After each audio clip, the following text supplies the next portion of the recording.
Hello guys, Linker here with one of my biggest projects to date, a PvP guide for you to be ahead of the competition. In the process of making this, I've created this visual, got into the round of 8, consulted many players to bring you the best information, so like and subscribe. It means a lot to me, thank you, and let's get to it.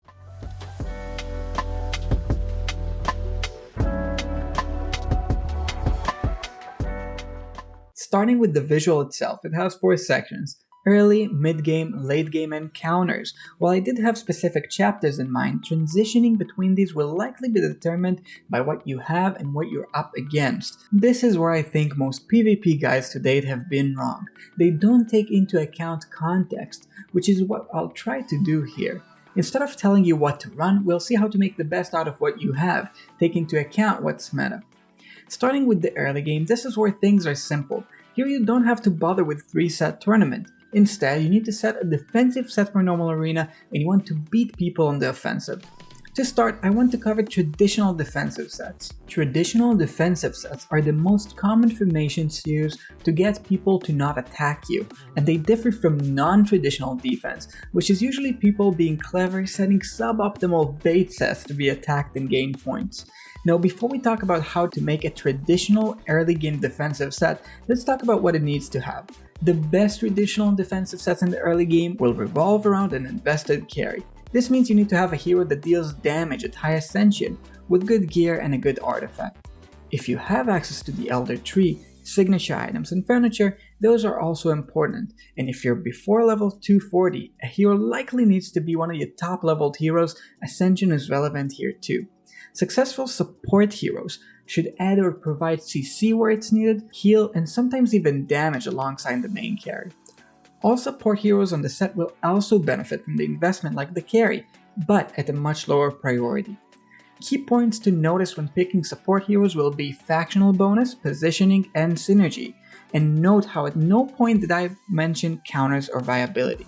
While it is good to counter sets in the defensive, you'll usually have many enemies in the early game, and focusing on countering each of them instead of investing in your own set can often hurt you in the early game. In addition, invested carries are so much better than uninvested ones.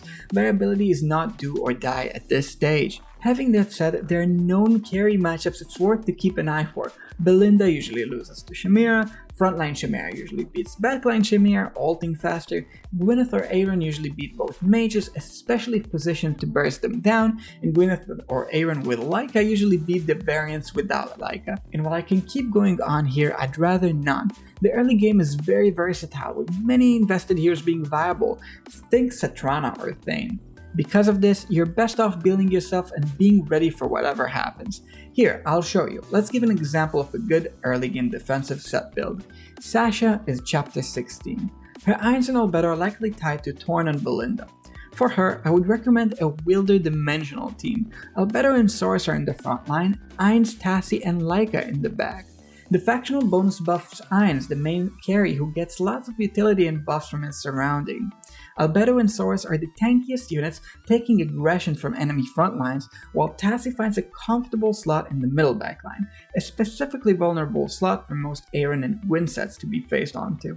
Ainz resides behind Albedo, which is the safest spot on the set, and Lyca and Source might occasionally be able to pull off a carry when Ainz dies. With that in mind, let's have a quick note about early game offensive sets. At this stage, they're mostly identical to the defensive ones, since investment makes such a big difference. Positioning should be key. If you main Shamira and you see an enemy Iron, avoid him at all costs. If you main Gwyneth and the enemy has a Belinda, place Gwyneth opposing of her for maximum consistency. And with that, we're on to the mid-game. Most early game advice still applies in the mid-game, but there's a few key changes to note. First, players will gain access to 3-set arena, which we'll talk about. Second, you and your enemies will gain access to key carries. And third, a much more flexible pool of supports will start to show up, and you'll need to be ready for them. As you pave towards the endgame, you should have at the very least a build campaign set ready, alongside a few secondary carries and support decently invested. This is where the meta starts being defined. You'll see defensive sets start resembling meta teams. Once that arena will start being interesting. While Shamira and Belinda will still appear, they'll become much rarer than before. They'll still be around for 3-set arena though. Some stronger enemies might have access to an endgame set, like a budget card comp with Saurus or a burst without Zolrath. These will be difficult to fight. At that point is the first time where you should look around and understand what your defensive set is up against. If you're against mages or Gwyneth, use burst or invade-oriented heroes like Aaron and Athalia. If you're faced against Aaron, tankier heroes like Thorin might work, perhaps supported by a budget Celis Graveborn team. If you're facing God comp, perhaps counter heals like Feral might give you a way to win. More often than not, your opponents will vary, which will benefit all-around consistent sets that get countered by more advanced teams that your opponents will likely not have access to. A good flexible example of an all-around set would be Aaron paired with whatever you have, either wielders like Lyca, Tassi, and Namora, or Feral, Saphia, Rowan, Skriath, Athalia, and Estrilda. Another important note is a carry with more haste gets a significant edge, especially at this level, which is why the artifact of choice should be Caller Eye on most anything that's important. If on the defensive side you need to avoid opponents exploiting your weak spots, the other end is true when it comes to the mid-game offensive single-set arena. If you main Gwyneth and you see an Athalia on the enemy team, you might want to swap your less invested Aaron or put her on the corner backline slot. More so than the early game, you might be attacked by enemies that directly outclass you in terms of tree, furniture, signature items. My best advice to you would be to use a volatile set like High Haste Aaron, Gwyneth Burst, substituting whatever you need. Heroes like Thorin can often get rid of an annoying enemy carry, and if you have access to the God comp to any extent, by all means give it a shot. For 3-set arena, it's highly personal at this stage. On the defense, find your 2 or 3 best carries, build 2 or 3 respective teams around them, keep in mind faction bonus, power balance, enemy sets, and you're just good to go. We'll talk a little bit more about advanced strategies for this in the next section, but these mostly require access to many invested heroes, which is rarely the case at this stage of the game. Stick to heroes that synergize like Aaron and Lyca or Shamira and Rowan, and put forward whatever you have invested. It's likely good enough. Once you get access to heroes like Aziz, Twins, you'll be close to transitioning towards the next stage.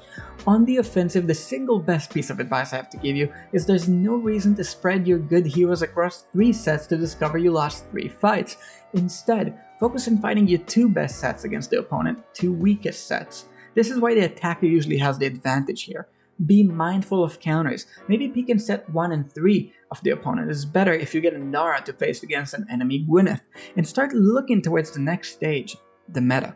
The late game is where the meta starts to define the matches. Most players will have access to a burst set, a God comp variant, and some form of stall. You'll often face opponents you have absolutely no chance against. The full Elder Tree, max signature item, and furniture 100 levels ahead matches. I don't have much advice for those.